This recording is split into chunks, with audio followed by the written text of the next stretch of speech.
We ready to go? All right.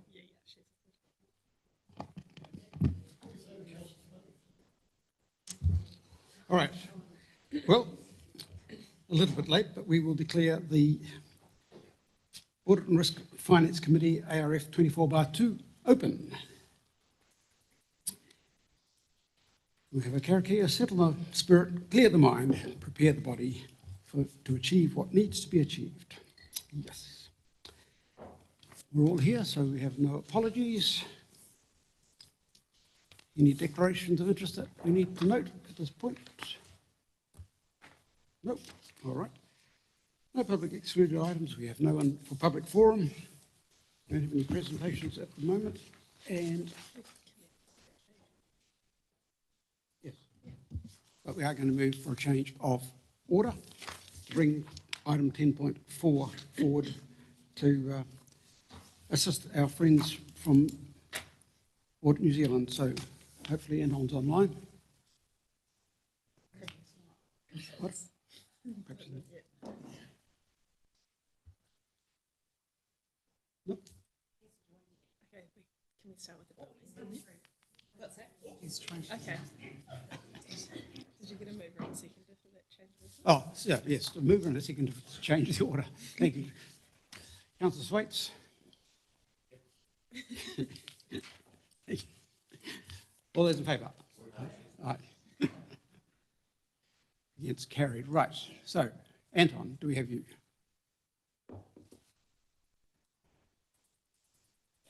So it's 10.4 on page 32. Right.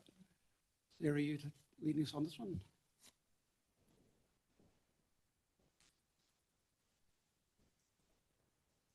What's that? Sorry. Good afternoon.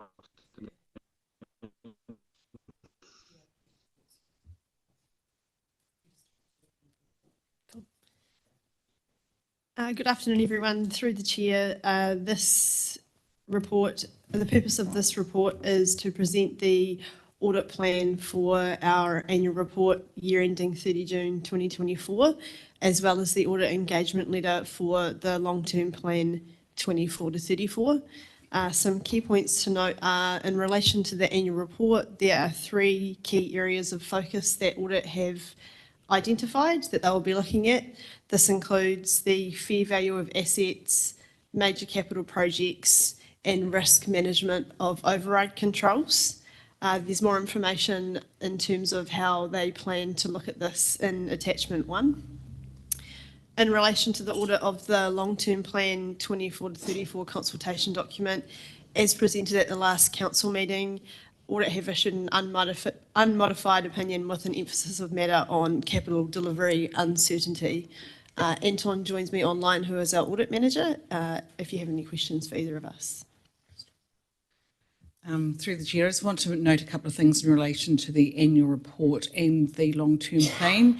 As council is aware, we opted for one of the provisions under the water services legislation to adopt our long-term plan late, looking at the 30th of September. As a result of these changes, they also changed the legislation for the annual report. So we normally have to comply with the statutory deadline of the 31st of October for the annual report.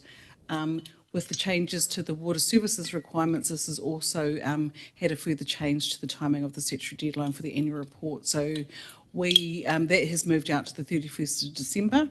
And as you'll see in the report outline with the timing that we've got with Audit New Zealand, that we are looking for a adoption date by the end of November. But I just thought I'd mention that still meets the statutory deadline requirements under the legislation changes. Thank you. Right, so any questions for? Thank you. Is that a recent announcement or was? Okay, thank you.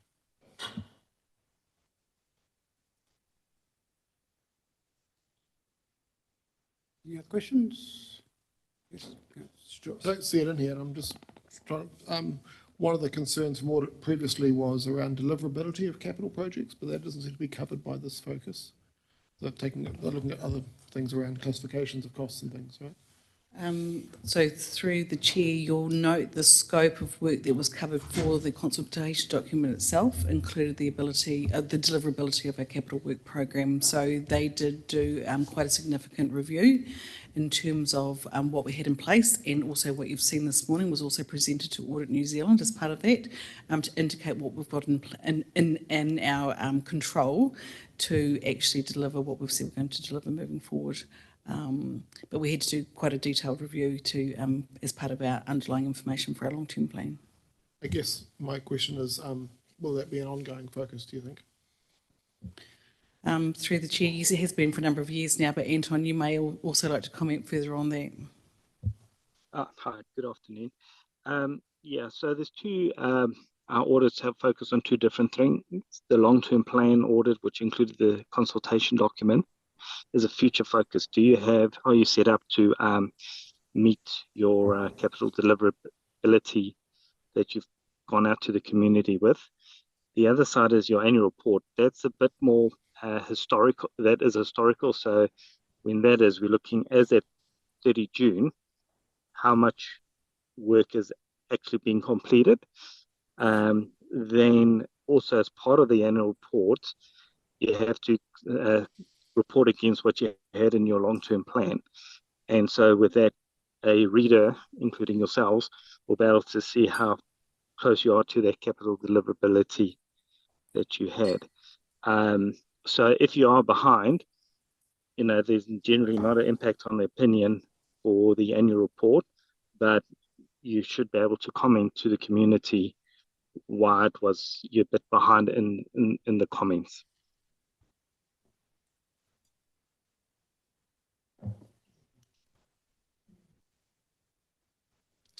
Right, any other questions? Anderson. Through Chair, if I could just Your microphone on? sorry, I turned that off, beg your pardon. Anton, knowing what you know, having been the audit manager for a few years now here, and coming up, and we've seen some of those sort of same old chestnuts that do come up as being the bits of congestion, and they're around valuations often. Your deep dive this year is going to be on forestry, I believe. And Yeah, those are. yep, which probably, hopefully, isn't going to be one that is too difficult. But is there anything that you're feeling that has still not quite been resolved in terms of the approach, the methodologies, the timing around valuations, especially, where, yes, we have to get the confirmations from external valuers, and then you've got to be happy that their values are correct. Is this something that you could give us a little bit of guidance on as being potentially one of those zones that, we continue to get a bit of stretching of the time frame on? I think one of the things is all valuers, they're also stretched around the country. They don't have, heaps of staff around. So if, other than the forestry, nothing else is flagged for revaluation this year, but any items or any classes of assets that are maybe in year 2 and maybe next year's due, you should do very early to a good fair value assessment, possibly using maybe a valuer to help you with that, to see that there's no material movements, both individually and in aggregate, because you don't want to have that the fair value movement of all the assets tip you over material that you could be materially understated. Thank you. Yep. And just to add to that through the chair, we are going through our fair value assessments at the moment and have engaged external companies to support that. As Anton has signalled, if we've got a material movement, which is generally about that 10% threshold, they would need to do a full valuation. So we're making sure we're ahead of that understanding. Things have slowed down in the market. As you know, that for a while there things were rampant, and we're having to do full valuations on a more regular basis, but things are slowing down. But we have proactively gone out to the market to check against our fair values. Yeah, sorry, just with that materiality, I think it's page 42 of your agenda pack. We've got you can see our materiality there for assets, which is that 103 million.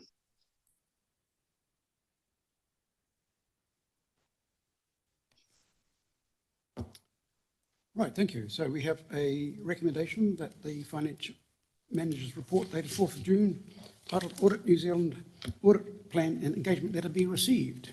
Thank you, Councillor Sol. Denia, all those in favour? Against, carried. Right, so back to the beginning. Thank you, Anton, for your time and appearance with us. I'll let you get on with your other pressing matters. Thanks. Thank you very much. So back to page 7, Alison.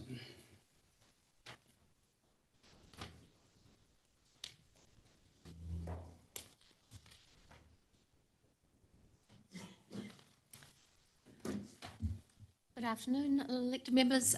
Just to have this on the agenda this afternoon, we have got our IANZ accreditation report. It's one of 2 statutory areas of our business where we have to have an external assessment and accreditation for our services. So this is the building services one. We also have our food verification requirement.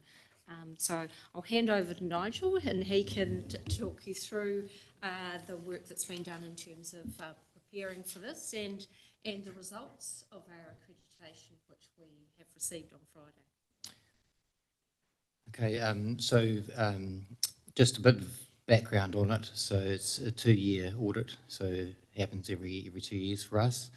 Come about in about 2007, 2008 as a way of sort of trying to remediate some of the issues with leaky homes and that. So dialing in a lot of the requirements that the Building Consent Authority has to have.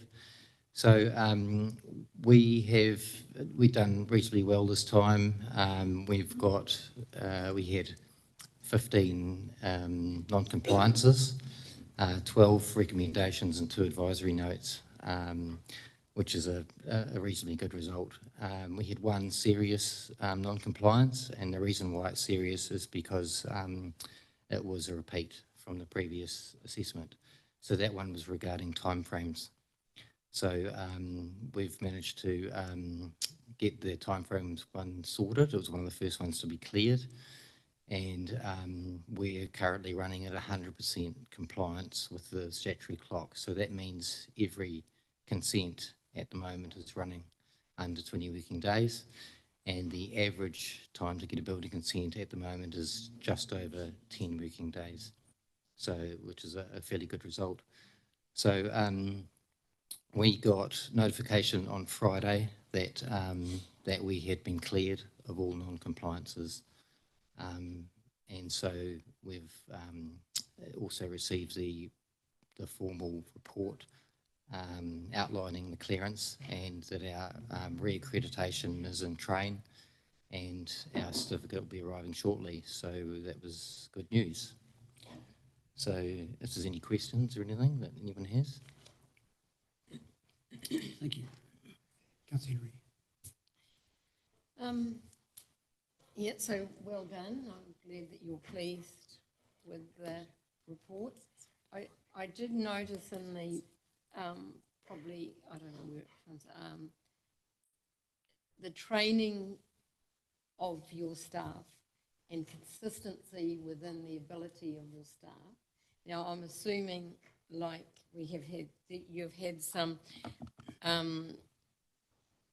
loss of staff, experienced staff that have moved on, which have made it challenging for you. You're nodding your head, that's Yep. okay. So, and my background is from education, so I know how important it is that. And you're talking about the consistency, that loop, and actually coming back in and rechecking and it's not just a one-time thing, it's something that goes. So you're intending to do that internally? You're intending to set that up internally, that checking system? You feel confident that you, and I'm just trying to make sure Yeah. that I have the confidence, because we do, rightly or wrongly, we do hear a lot about resource consents, and particularly when they're linked with, not building with them, linked with a resource consent become quite complicated. But you're giving us an assurance that you have the capacity to be able to do that within the house without getting an outside, provider to come in and do that. So we have a fairly rigid, like the training component is set in legislation. So we have to record anything that comes up as a training issue. It's recorded into a spreadsheet, and we collect the names together, and we seek that training. The training itself is external.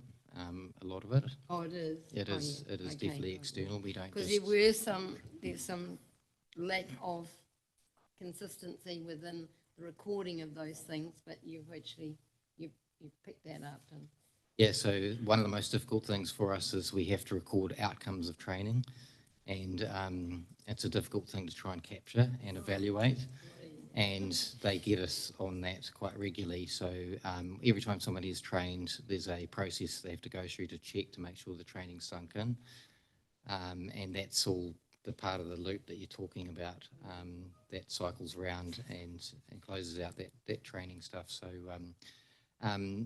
yeah, the consistency thing, I mean, as long as we're employing people and it's not done by a machine, we are going to get definitely some differences, and you would hear out in the field we do field a lot of, or not a lot, but a few complaints about inconsistency, and it is because we have a whole lot of different staff at different levels of competency, and they also have different strengths and weaknesses, which is one of the reasons why we ensure that all of our inspection team sort of are rostered around and regularly checking in. We have different inspectors on the same project as an audit process. So can I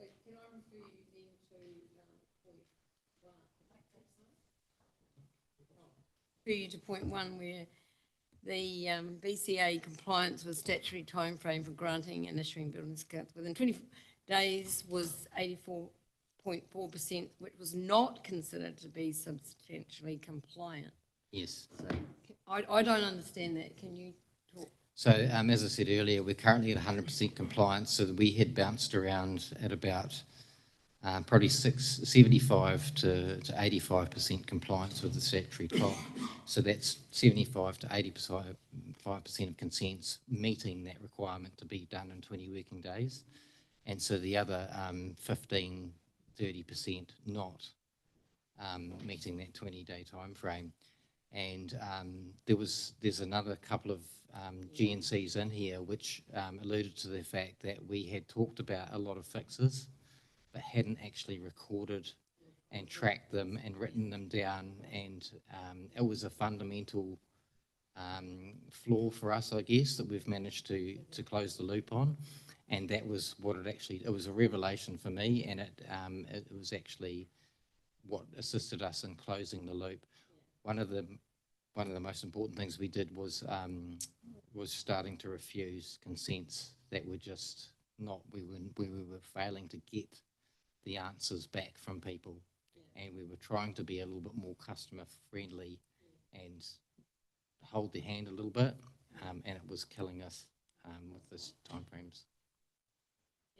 Just the other, this has nothing to do with the report, but the Objective Build platform are you finding that's working well for the customers that you're dealing with?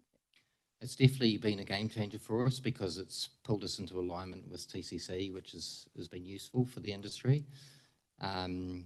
Unfortunately, the back-end systems that TCC and us use are slightly different, so there is a slight difference in the user experience, but only very, very minor. It's definitely I think it's been a big help for people because they can now track what's going on. And if something stops or stalls or doesn't move, people can see it and they can contact us and they can ring in. So yes, I think it has been a feature, and this accreditation is the first, obviously, with that in place. So it was always going to be a fairly big audit for us, this one, but it has come through. The portal's done quite well in the audit. No problem. Councillor Wilkins. Just in regard to the serious non-compliance of timeframes, so probably an assumption is that it's a contributing factor to that is just the lower volume of consents to process. So how are we placed when consent numbers do pick up again, that we don't fall straight back into where we left? You are right. There's the stars have aligned for us in the fact that we've managed to sort of have this slowdown in applications, which has also assisted. We have a resource and calculator tool that we use, and it's probably quite old, and we're reevaluating that at the moment. It was developed back in a time when consents were much simpler. So we are working on that currently at the moment, and under the legislation, you have to have people in place. We have contractor support, and we utilise the contractor support for the peaks and troughs. And so the contractor's support now is down to a trickle, just enough to make sure they don't completely disappear on us. And then when if the applications do ramp up again, we've got that resource to be able to pull in quickly to allow us the ability to staff up if we need to for numbers as they go up. Councillor Daniel. Mayor Daniel. Thank you, Mr. Chairman. I just wanted clarification on that paragraph 15 about the final closeout date proposed by council and accepted by ANZ for the 31st of May. I'm just conscious that was just end of last week. So did that all close out okay? And has that been done? Yeah, as I said, we got all of our evidence submitted by the closeout date, and then we got that notification on Friday last week to say that they had accepted all the evidence that we'd provided back on the GNCs, and that we'd be reaccredited. So yes, we've met that. Nigel's still waiting for his face to show that he's actually very excited about that. It's quite exciting place. It was a much lighter weekend than it has been for a little while, that's for sure. Got a bit of stuff done, ran home rather than irons. Okay, well, congratulations and well done. Thank you. Councillor Daly. Nigel, just on the relationships with contractors, is there ever any issue with people being turned down or asked to remediate stuff, generally all carried out in good humour or good faith? You mean, how do you mean? When you go to do building inspections and there's a cordial relationship with all the people that are trying to get their work approved? Yeah, I mean, I think people have opinions and around the contractors as opposed to the in-house staff, but we make sure that we have a fairly consistent approach. So the team has an overview of all of the contractors' work. We audit the contractors regularly. We also take on board all the feedback that comes back and check it to make sure. So we have currently no contractors in the inspection field at all. We've had one in the past, which we don't have any need for now. But also all the contractors we do rely on are either for expertise that we can't get ourselves, or for work overflow, and it's just really in that consent processing component of the end-to-end. Councillor Murray. I had a serious issue with TCC and the building inspectors who did not have the power to stop a dodgy builder, and I took the information to Marty Greenfield, and I'd like to know that you had the support of senior staff to make sure that anybody who's doing shonky work is knocked out. We did. We Do you definitely, have that? yes, we do. I keep Alison up to date when I feel that there's going to be escalations, and she does support me in all those as they come in, and so does right from the top. So, And at the end of the day, does local government have the power to actually stop work that is not up to standard? not in all cases. Unfortunately, we can only work within the legislation, and the legislation can't sort of. It's not designed for people that are dishonest. So the whole system relies on everyone doing what they're supposed to do, and they're part of the process. So it can be broken by somebody that's intentionally not wanting to do what they're supposed to do, and you probably see those blow up in the media when they happen. Right, so if Alison is the next in line to you, Alison, who do you go to if your building inspector is having a really tough time?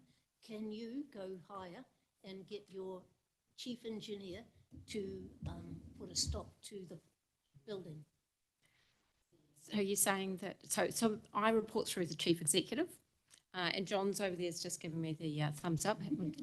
We're very fortunate that we have got a good building community within our district, where we have less than adequate work being done by licensed building practitioners. We have got the ability to also go through licensed building practitioners, have got their own compliance approach where we can go direct to MB, isn't it? And provide them information or evidence around behaviour of people acting out there in the field, and they have got the ability to take action as well. Can an independent engineer come in over the top of you? I think one of the examples we've got in the media recently is the Kodak engineering saga. So it's definitely ramped things up. So we are outsourcing reviews for engineering work more often than what we have, on instruction from both the government officials that have been involved with the report and Engineering New Zealand themselves. And of course the Kodak engineering one is unique in the fact that it's at a low level. It's at our sort of just brick and tile home level that he was operating at, not at our multi-storey buildings. So yeah, we are reviewing those, and we do have the power to send out. Unfortunately, the cost for that is put back on the applicant as part of the consenting process. But it's just the way it is. That's what's come out of, that's what's come out of the review. So yes, there is the power to be able to sort of peer review anything that we feel doesn't smell right, and get it checked out. Well, thank you, Nigel, and the effort you've put in getting us to this point, and congratulations on a good final result. Thank you. So we have the recommendation in front of us to accept the report. Thank you, Councillor Henry and Councillor Deputy Mayor Scrimger. All those in favour? Aye. Against? Carried. Thank you. Right. So page 14.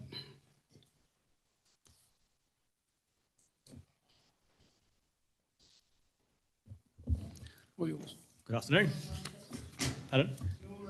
Yeah, I've been watching diligently at the progress. That's been fantastic.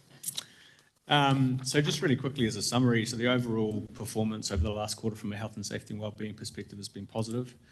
We've had no significant events through our workers. We did have one reasonably significant one through our contractor database, which is lightly touched in the report, but a consistent causes across our worker events that we've had, which has been pleasing. Proactive behaviour, so you'll note in the report that our inspections have improved and increased in terms of their quantity, which is great. So we're getting our people out doing more of those proactive measures, and we're starting to identify any issues that may become an event before they become one, which is great from my perspective. That's been an ongoing battle that we're looking to fight. And positive work continues with our work plan. We've got made some headway in our critical risks, which we're up for review at the moment in terms of understanding those controls and how how impactful they are for our team. And we're going through that process with the 4 identified critical risks at the minute. But otherwise, if there's any questions, fire away.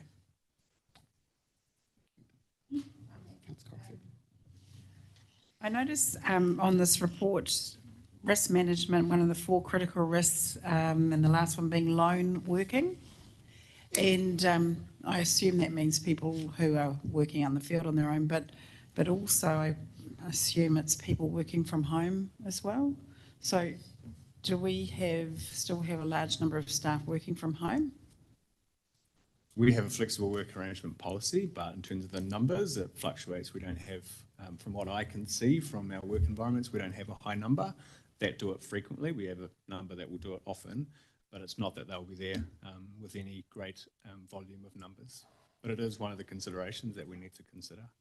So do we have, like, is it a policy that's you have to be so many days in the office, or is that how it works? It'll be role specific and up to between the worker and their people leader. So there's no specific Comment policy. from the CEO. Yeah, I think flexible working is the answer to that, and it works differently in different areas. I think the key to that policy, or any policy, is that we don't require anyone to work from home. As soon as you require someone to work from home, then it actually does bring in other issues around responsibility for health and safety.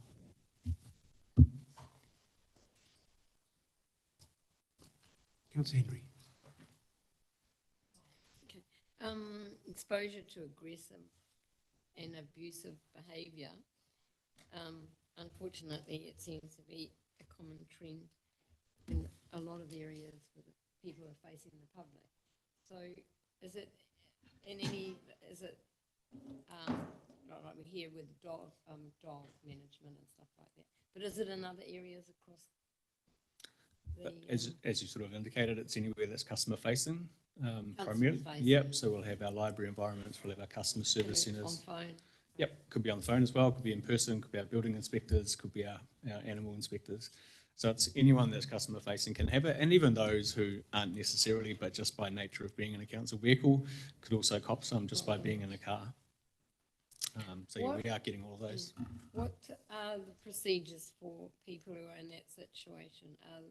Are they encouraged to walk away, or how do you help them to deal with that sort of situation? Because often they're on their own, aren't they? It seems there's a lot of lone. In some roles, yeah. Some of the ones, if we know we're going to where we're likely to cop that, we'll go to up, or we'll have a plan in place and how we're going to approach that customer site. But there's de-escalation training provided and conflict management training provided to all of our staff that are in those roles, so they get some tools in their tool belt to be able to try and dissipate those events before they occur. But certainly if the person's becoming absolutely aggressive and there's no way we're going to calm them, then our expectation is we walk away from that. Yeah.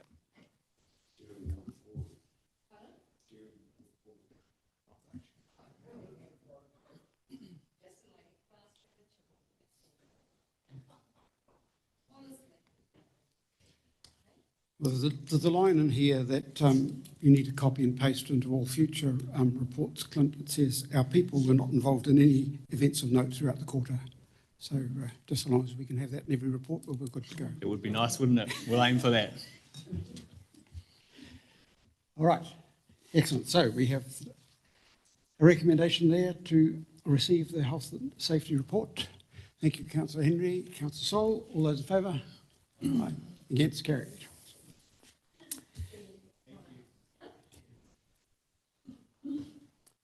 Right, on to the tough stuff now.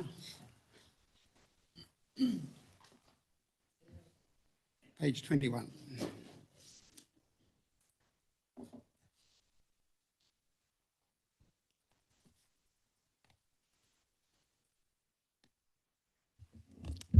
Good afternoon again. So the purpose of this report is to provide elected members with the independent assurance report on the Council's debenture trust deed as at the 30th of June 2023. This is a requirement of Audit to complete with trustees executors in line with the funding that we have with the local government funding agency. For context for you, the deed covers the lending agreement that we have with the local government funding agency with other local government bodies. I would like to note on page 26 of the report there is an error in the total stock figure. This in fact needs to be 233.2 mil, not 223.2 mil. And we have communicated this with Audit and they will get that amended in due course. Anton was going to be here, but he's unfortunately had to go to another meeting, so I'll endeavour to answer questions if I can. Thank you. Councillor Cox. There's actually something. Microphone. It's actually something that Stuart Henderson raised, and I just wanted, I'm not fully getting what this means. It's some wording here. The total amount of security stock on issue indicates the full extent of council's ability to secure the potential liability by a charge over rates. Therefore, it clearly illustrates the moral hazard that ties ratepayer property to council's liabilities, both actual and contingent. So we get asked, well, I have been asked about that sort of thing a few times, and I just want that clarified, what that actually means. So if a council is unable to repay their debt with the local government funding agency, we are then required to rate our ratepayers to repay that debt. So why, maybe you can help Stuart, why is property mentioned? So I look at this report and it's not just, the debenture trust deed is not just about LGFA. And my question was, why aren't we seeing the breakdown of our other security stocks? I'd like to know how much ANZ's got. They'll have security stock for the provision of the $30 million committed standby line. And we also provide stock to the banks for the provision of risk management, such as swap lines. So when council transacts a swap. So my point ahead of this meeting was that I didn't see that on that summary, and I didn't see the breakdown. I didn't really feel the summary that had been provided by the auditor was doing the job it should be doing. Because what you as council really, the cut and the chase, and this is going to hopefully go to answering your question about why is this important? Why do you really want to know that this is past muster with the debenture trust deed and this is the stock? Well, for every commitment you as council make where you're providing security stock, that through the mechanism of the Local Government Act essentially links that to the charge over rates. That is this underlying security that local government in this country has. It's a fundamental. And coming to that point where, and I'll do the cascade a little bit further from what Sarah's bang on in what she just said, which is, yes, if you default on any of your commitments where you have provided that charge over rates, which is the security of that stock, then a receiver can walk in and can immediately request full payment by your ratepayers. And if they don't pay, the receiver has the ability to ask the banks, if they've got a mortgage, to make that payment. And they just add it to the mortgage. It's within the legislation.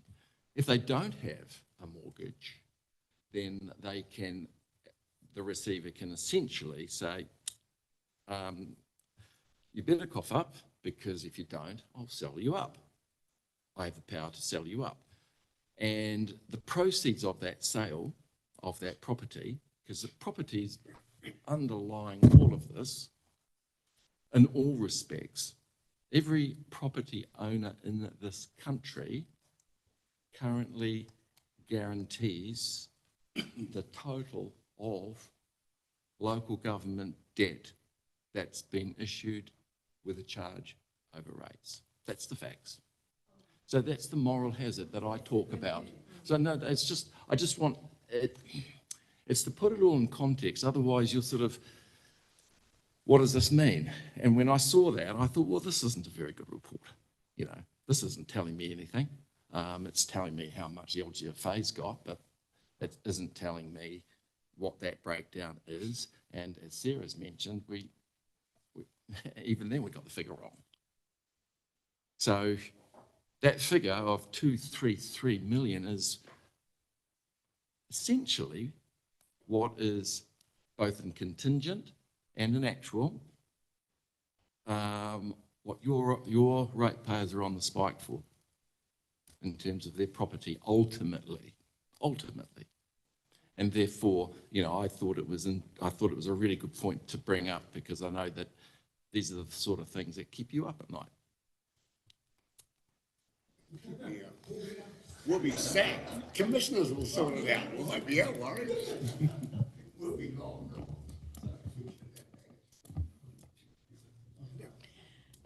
Just through the chair, I would like to acknowledge what Stuart Henderson has just spoken to in terms of the obligations. LGFA was set up on behalf of all councils, and we all basically signed a whole lot of documents to either guarantee or to be a shareholder as part of that group.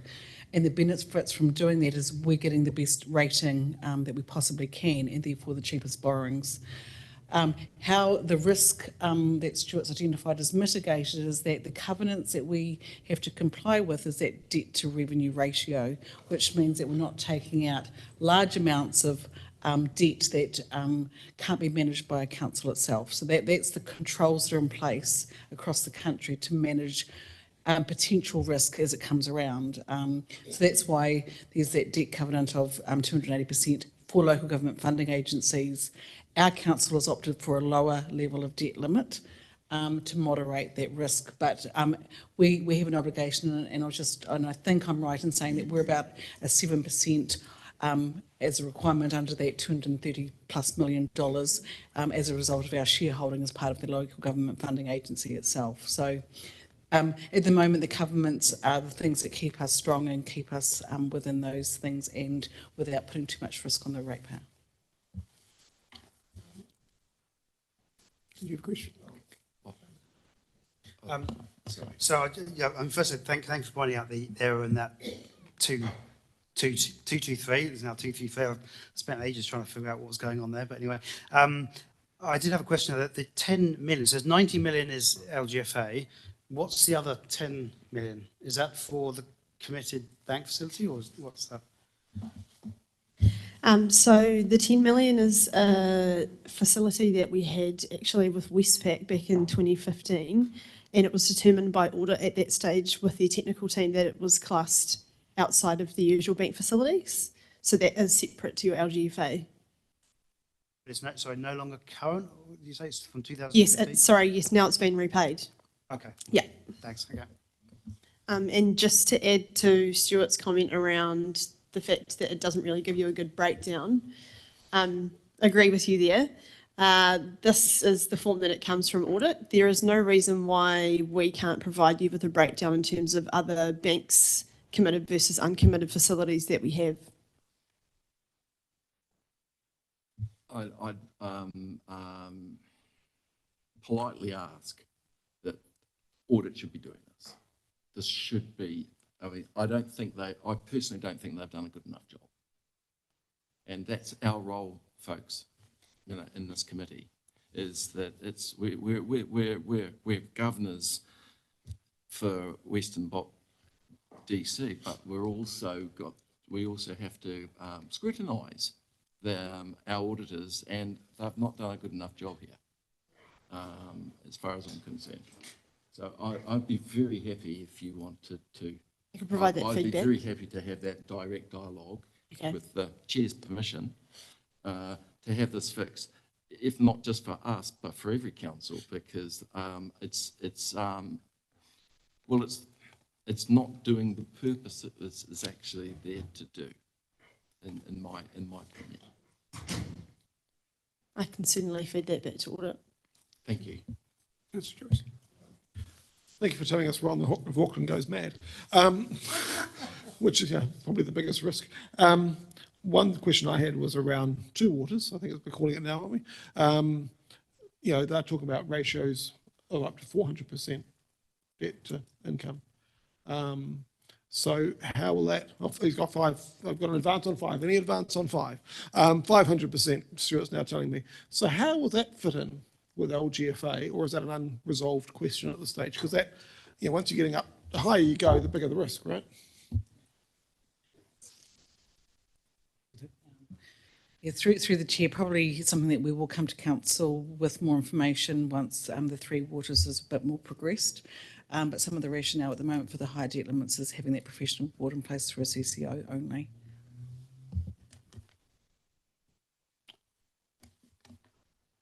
Right. You've confused them all, Sam. All right. So we have the recommendation there. Where are we up to?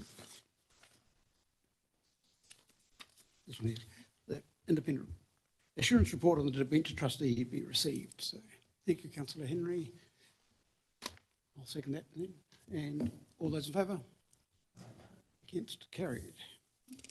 All right. We've done 10.4. 10.5, page 65. Still with Sarah. The purpose of this report is to provide an update with the Q3 financial results for 31 March 2024. At a high level, Council returned a net surplus of $3.9 million, which is lower than year-to-date budget. This is mainly due to the Omokurua transportation projects, most of which were budgeted for subsidies and grants funding of up to about $17 million, which is not yet received. I understand, as noted in this morning's committee meeting, it has been identified that this is due to timing and is scheduled to come in the next financial year. We're also tracking behind with regulatory fees and charges. As you're all aware, this is a result of the economic climate. We are working to forecast our year-end position to enable us to consider any funding implications that we may need to consider as a result of this. Interest revenue is higher than budget due to surplus cash reserves being invested, which attracted interest income. Other revenue is below year to date, and this is due to timing of our vested assets. This is something that we usually complete at year end, so we should be on track for our annual report. Expenditure is below year to date budget. This is mainly due to finance costs as a result of not requiring as many borrowings in relation to our capital program. And our other expenses are below budget year to date. Once again, this is mainly due to our transportation activity, operational expenditure.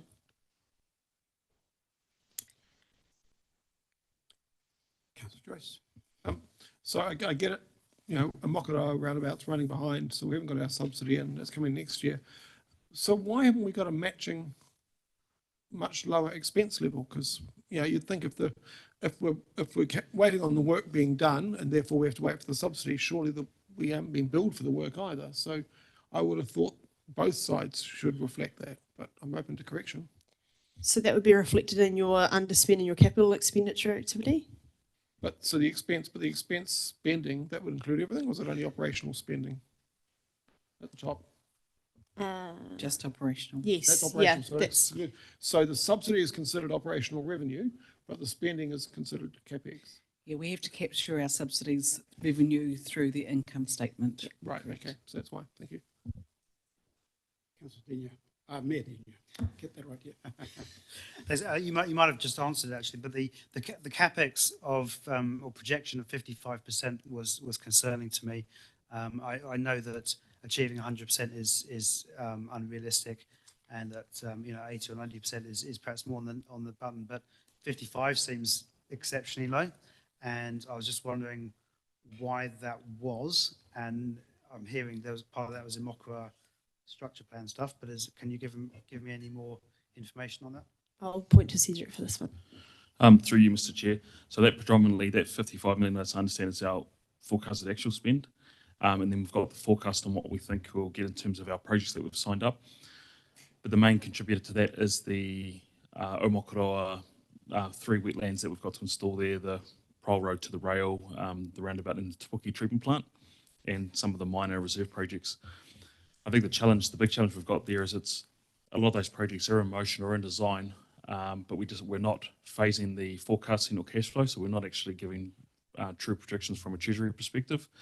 So while they're in train, we just need to be realistic about when we're actually forecasting this work out. Otherwise, it gives us a false representation of our funding, and that means we're potentially overrating. So I take your point in terms of that we need to start forecasting more, because although we're on track, it's not showing in the right years.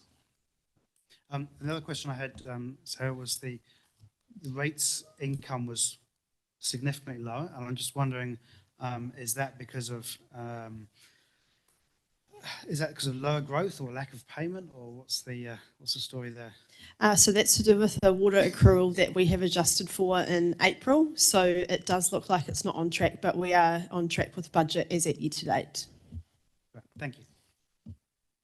Just before I go to you, Stuart, so coming back to James's question before, what you've told us in this morning's meeting, that's part of that is to address those issues by having finance team involved in the project's steering groups to make sure that we are aligned with the numbers that come through to these reports with the projects. Is that correct? Yep, that's correct. So through the PCG reporting, we've developed templates with finance around monthly forecasts of every individual project. So essentially the finance team via the business partner will take those reports and then basically pull us out a monthly update, which will then form into the ultimate PNM report. Sure. Chair, thanks for that. Just on the CapEx, it had been a big part of what I wanted to talk about today, and I was really pleased to have been actually at that meeting before lunch, because most of those concerns and the way that those concerns about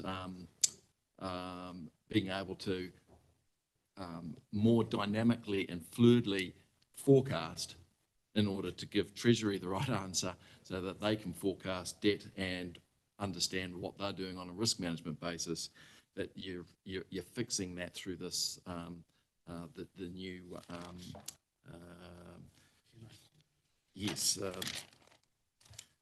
abbreviations for everything, project control group. So thanks very much for that, Cedric, and I just wanted to say, having heard that in the way that you're approaching it, I was really 100% behind it, and I'm sure it's going to mean that the figures coming out of Treasury on the quarterlies are going to be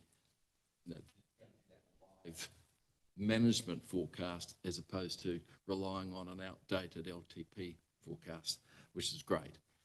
I did actually table quite a number of questions last week ahead of this meeting. I don't know if you had a chance to see them, Sarah. Apologies, I've actually been sick the last 3 days. So, so if you could please bear with me, I've got a number of questions and a couple of points. I see that we've permanently lost about 5, maybe 6 million of budgeted revenue, which is not about timing differences or government grants or subsidies.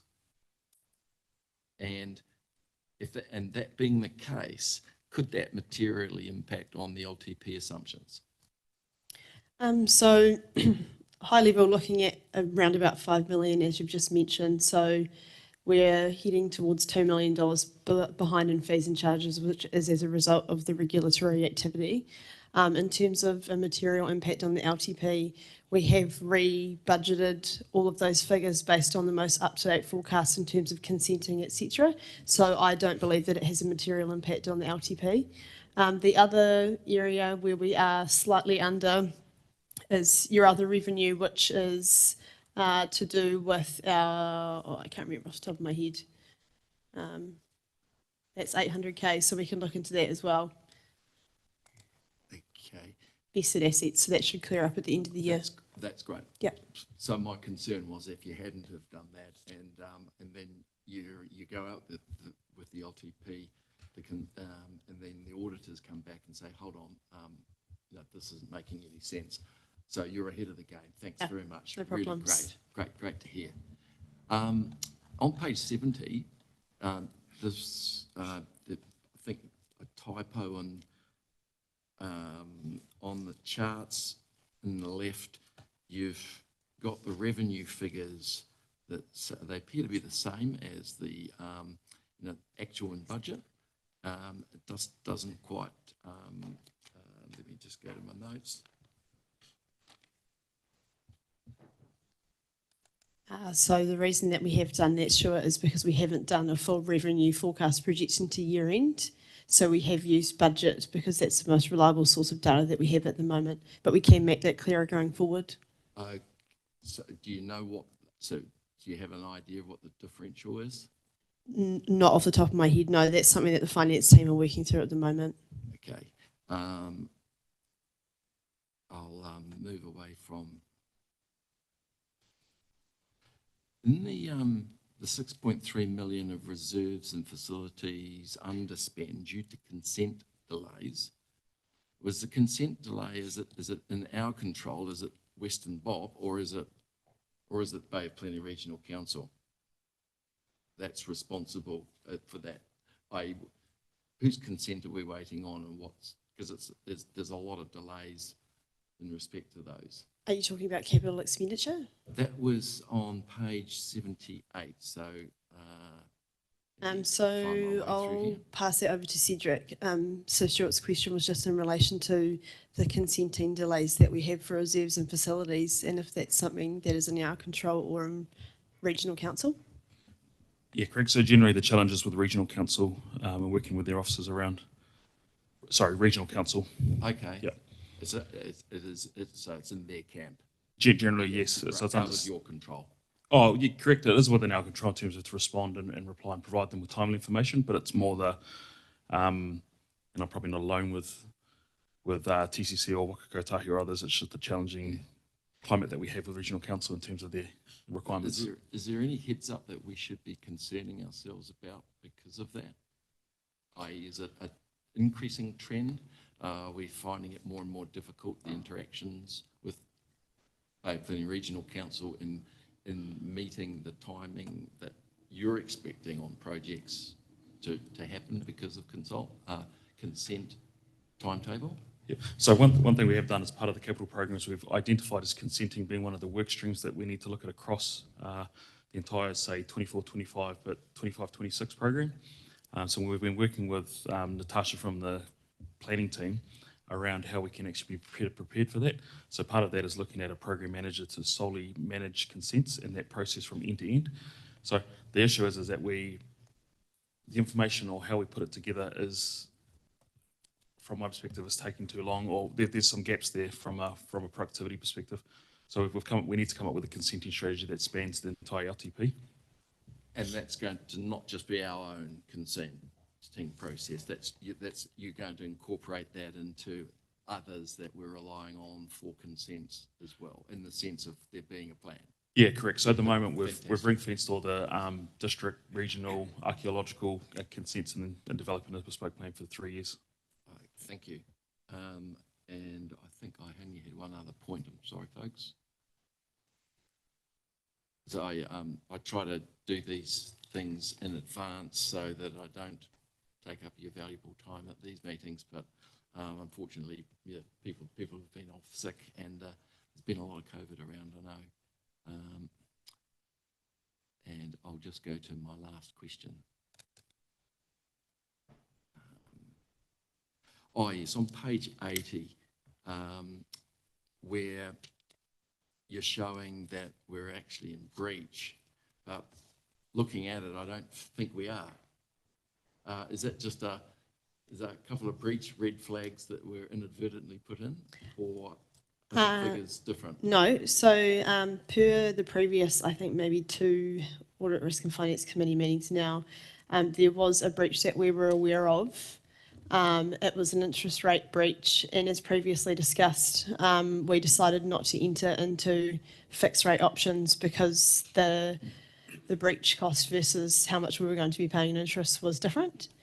So as at the 31st of March, it still was a minor breach. That was corrected on the 15th of April, and this report is as at the 31st of March.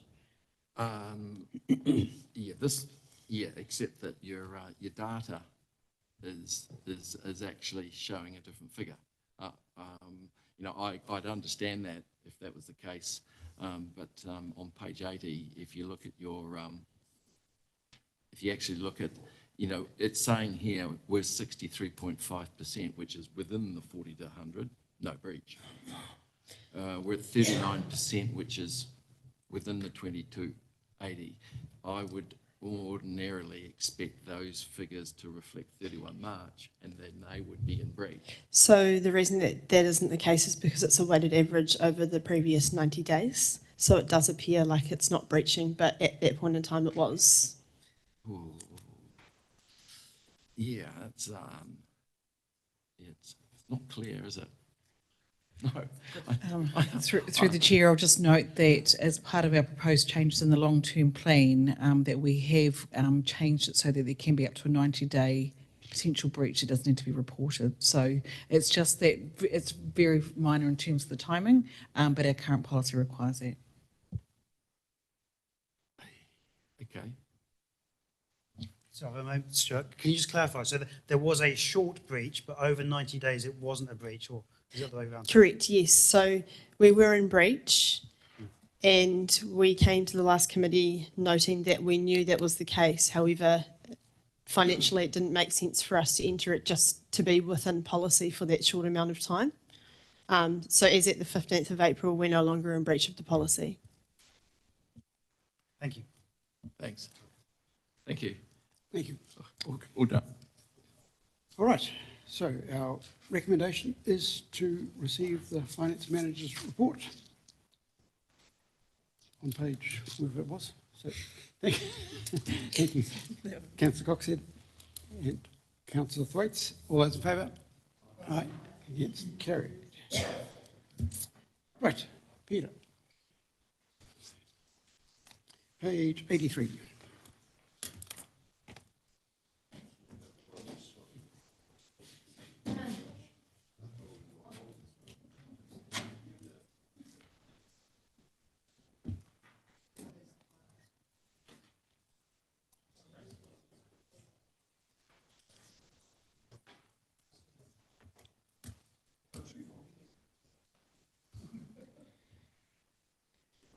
Good afternoon, all.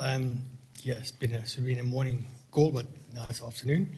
Happy here to present to you the report, risk and assurance report. We to update you with information on risk management and audit activities since the last audit report. Key thing this time around is more about the risk. We experienced quite a few emerging risks and potential impacts on the council and the long-term plan going forward. They are all recorded in here, but a leadership team did have a workshop or discussion about community sentiment, one of our key strategic risks, and identified a few impacts or challenges we will experience or are experiencing currently. They are listed there under A till E. The key thing is, again, the hot topic that's all prevalent in the papers is 3 waters and how this can be managed. Then a key one also that's quite prevalent in many areas in the country is the perceived loss of trust in authority and also skepticism by the community in central and local governments, and also the impact that will have on us as well in the community. I'm not going to read the rest of them, but there's quite a few there. And then again, for the other risks that we have, we've got 10 strategic risks, is also a few ongoing uncertainty about government reforms happening, funding gaps, and also the change of the extreme weather events from a 1 till 10 to 1 and 20 year in event, which can probably reduce the funding for us. So I'm not going to read the rest of them, but there's the report taken as read. Any questions from anybody?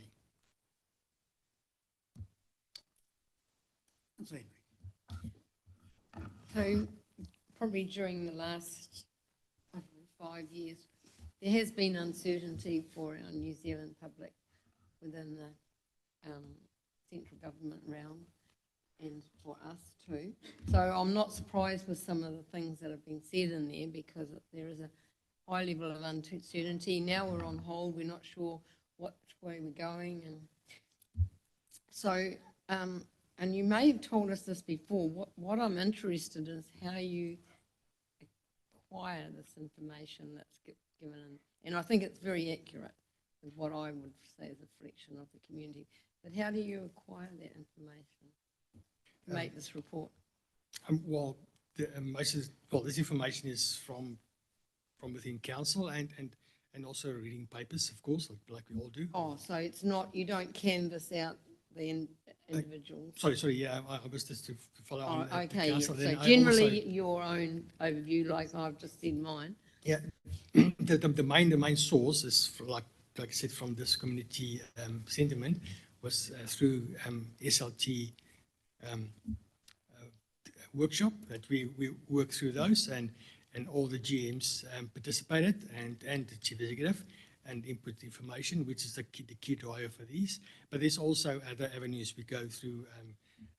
Government, I've got risk forums I also attend to and belong to and talk to my fellow risk managers across other councils and to get information to put into this report as well.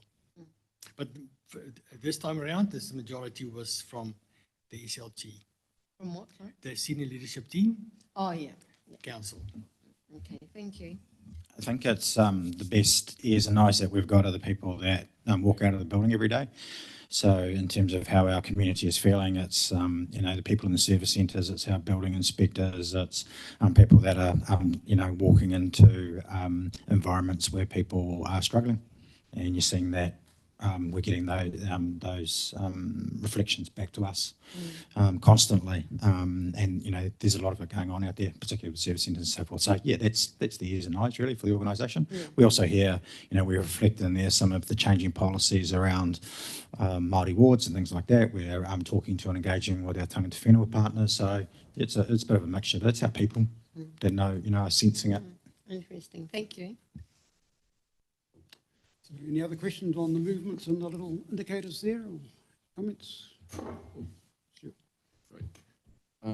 Peter, that was really good and an excellent sort of, I just really agree that you've qualitatively taken those trends and increased those emerging risks.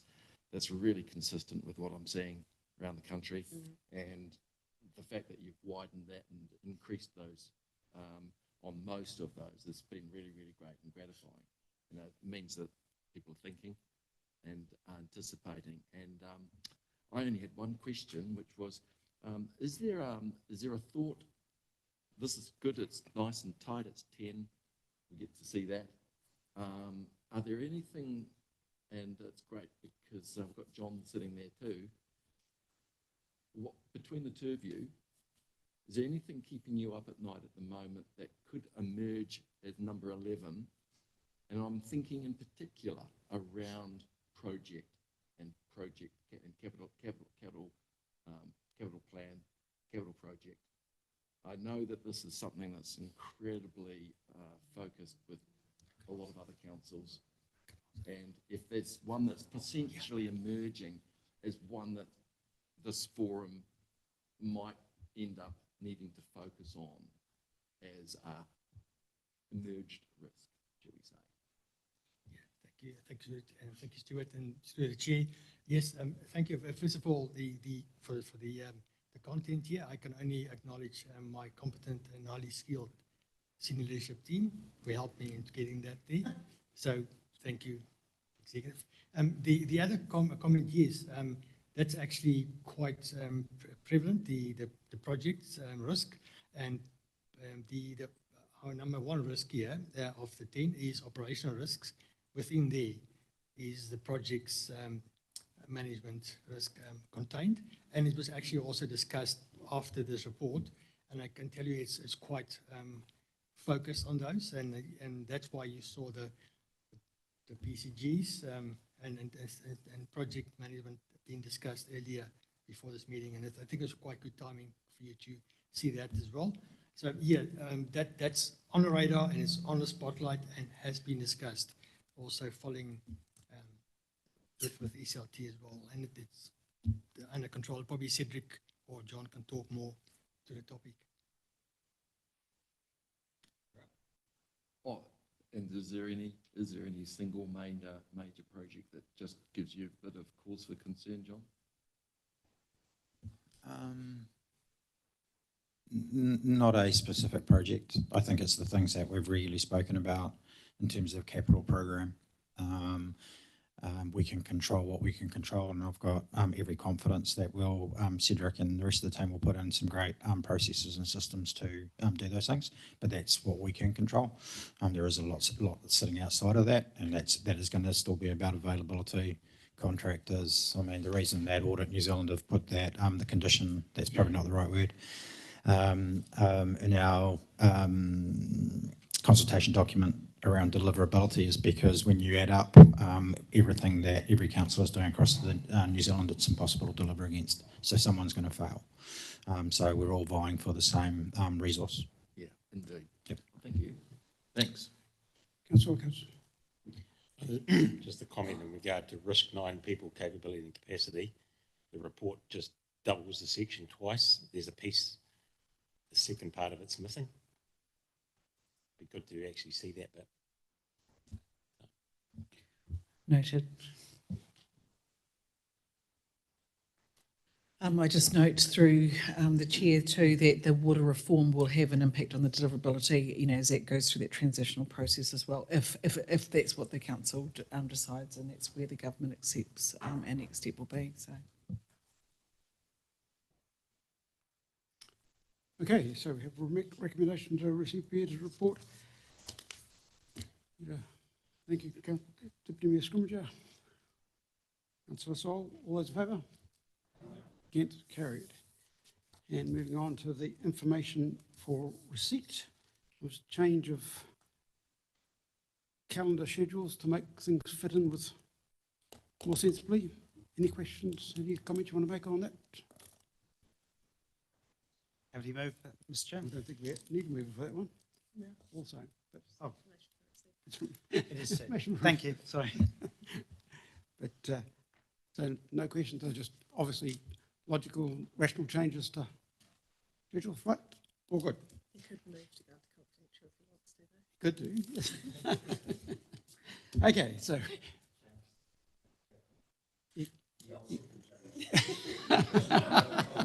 All those in favour? All right.